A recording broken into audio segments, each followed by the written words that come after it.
समय यात्रा। ये शब्द सुनते ही कितनी ही कहानियां और फिल्में दिमाग में आ जाती हैं, है ना? लेकिन अब यह सिर्फ साइंस फिक्शन नहीं रहा, बल्कि मॉडर्न साइंस का एक बहुत ही गंभीर विषय बन गया है। तो आज हम यही देखने वाले हैं कि विज्ञान टाइम ट्रैवल की सबसे बड़ी मुश्किल यानी इसके पैराडॉक्स या विरोधाभासों को सुलझाने की कोशिश कैसे कर रहा है।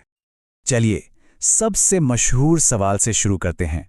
इसे कहते हैं ग्रैंडफादर पैराडॉक्स।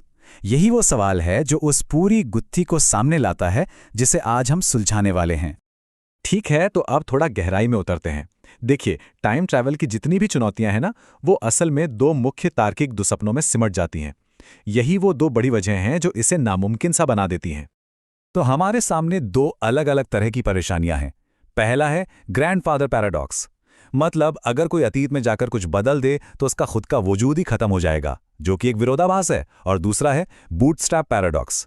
इसमें कोई चीज या कोई जानकारी बिना किसी शुरुआत के मौजूद रहती है, एक कभी ना खत्म होने वाले लूप में। जैसे सोचिए कि शेक्सपियर का कोई नाटक भविष्य से अतीत में भेजा जाए, शेक्सपियर उसे कॉपी करके मशहूर हो जाए, तो सवाल यह है कि उसे असल में लिखा किसने। ये दोनों अलग अलग समस्याएं हैं, और अगर हमें टाइम ट्रैवल को समझना है तो दोनों का हल खोजना ही होगा। तो अब देखते हैं इसका पहला बड़ा सॉल्यूशन क्या हो सकता है। ये एक ऐसा सिद्धांत है जो कहता है कि शायद यूनिवर्स के पास इन विरोधाभासों को रोकने के लिए अपना खुद का एक डिफेंस मैकेनिज्म है। इस समाधान की खूबसूरती ना इसकी सादगी में है। ये सिद्धांत बस इतना कहता है कि यूनिवर्स आपको इतिहास बदलने की इजाजत ही नहीं देता। सीधी सी बात है, अगर कोई काम करने से पैराडॉक्स पैदा हो सकता है तो फिजिक्स के नियम उसे होने ही नहीं देंगे। और ये बिलियर्ड बॉल वाला उदाहरण इसे बहुत अच्छे से समझाता है। सोचिए कि एक बॉल को वर्महोल में भेजा जाता है ताकि वो अतीत में जाकर खुद को ही रोक दे। अहे, ये तो पैराडॉक्स हो गया। लेकिन नोविकोव का सिद्धांत कहता है ऐसा होगा ही नहीं, बल्कि वो बॉल अतीत से ऐसे एंगल पर निकलेगी कि वो खुद को बस हल्का सा छुएगी, ठीक उतना ही जितना उसे उस रास्ते पर डालने के लिए जरूरी था जो उसे वर्महोल तक ले गया। मतलब आप अतीत पर असर डाल सकते हैं, लेकिन सिर्फ उन्हीं तरीकों से जो हमेशा से तय थे। तो इसका मतलब क्या हुआ? एक टाइम ट्रैवलर के लिए इसका मतलब यह है कि उसकी आज़ादी की एक सीमा है। वो इतिहास का एक किरदार है, उसका लेखक नहीं। कोई अतीत में जाकर अपने दादाजी पर गोली नहीं चला सकता, क्योंकि इतिहास तो यही कहता है कि वो जिंदा रहे थे। तो क्या होगा?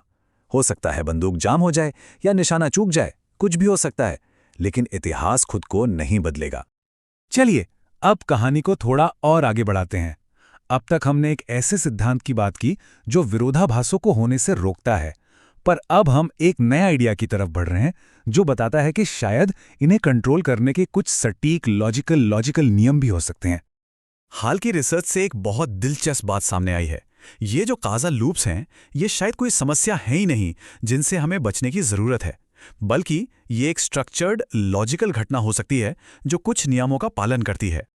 और ये सोल्यूशन तो और भी कमाल का है। देखिए, ग्रैंडफादर पैराडॉक्स में दिक्कत क्या है? कोई लॉजिकल नतीजा ही नहीं है। दूसरी तरफ इंफॉर्मेशन पैराडॉक्स में बहुत सारे नतीजे हो सकते हैं। ये नया नियम दोनों को सुलझा देता है। ये कहता है कि यूनिवर्स ना सिर्फ विरोधाभासों से बचता है, बल्कि वो सिर्फ एक ही स्थिर नतीजे की मांग करता है। टाइम ट्रैवल के लूप के लिए सिर्फ एक ही संभव और स्थिर परिणाम हो सकता है। अब हम आते हैं क्वांटम मैकेनिक्स की दुनिया में, जहां चीजें थोड़ी कह सकते हैं अजीब हो जाती हैं, लेकिन ये भी हमें कुछ असरदार तरीके देती हैं ये पक्का करने के लिए कि असलियत में कोई गड़बड़ी ना हो। यहाँ दो मेन क्वांटम अप्रोच हैं। डॉयच का मॉडल कहता है कि अगर पैराडॉक्स का खतरा हो तो यूनिवर्स एक स्थिर नतीजा खोजने के लिए सभी संभावित नतीजों की संभावनाओं को मिला देगा। और लॉयड का मॉडल तो और भी सीधा है। वो पोस्ट सिलेक्शन का इस्तेमाल करता है। मतलब यूनिवर्स सिर्फ उन्हीं नतीजों को होने की इजाजत देता है जो लॉजिकली सही हों। कोई भी विरोधाभासी घटना बस हो ही नहीं सकती, जैसे कि बंदूक का ना चलना। और अब हम आते हैं सबसे हैरान करने वाले आइडिया पर। क्या हो अगर ये जो लॉजिकल लूप्स हैं, ये कोई गड़बड़ी, कोई बग नहीं, बल्कि यूनिवर्स का एक फीचर हो? और यही है सबसे बड़ा खुलासा। ये जो टाइम लूप्स हैं, ये गणितीय रूप से एक ऐसे सर्किट की तरह हैं जो बहुत बहुत मुश्किल समस्याओं को सुलझा सकता है। ऐसी समस्याएं जिन्हें हमारे आज के सुपर कंप्यूटर भी हल नहीं कर सकते। और इस कंप्यूटेशनल क्लास का एक नाम भी है, यूपी इंटरसेक्शन CUP। इसे ज़्यादा तकनीकी बनाए बिना बस इतना समझ लीजिए कि ये ऐसी प्रॉब्लम्स का सेट है जिनका जवाब खोजना तो अविश्वसनीय रूप से मुश्किल है, लेकिन अगर जवाब मिल जाए तो उसे चेक करना बहुत आसान होता है। अब तक हम यही मानते थे कि इन्हें तेज़ी से हल करने का कोई तरीका नहीं है। अब ये सुनने में शायद थोड़ा अजीब लगे, लेकिन सोचिए इससे कौन-कौन सी बड़ी प्रॉब्लम्स हल हो सकती हैं। बड़ी-बड़ी संख्याओं के फैक्टर्स निकालना, जो आज की क्रिप्टोग्राफी का आधार है, या दूसरे मुश्किल गणितीय खेल। ये नज़रिया कॉजल लूप्स को एक समस्या से एक संभावित संसाधन में बदल देता है। ये टाइम ट्रैवल के विरोधाभास को एक टूल में बदल देता है।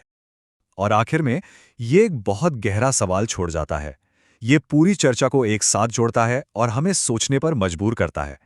अगर यूनिवर्स ये पक्का करता है कि अतीत में कोई गड़बड़ ना हो, तो क्या वो सिर्फ कुछ नियमों का पालन कर रहा है, या फिर वो खुद कुछ कैलकुलेट कर रहा है?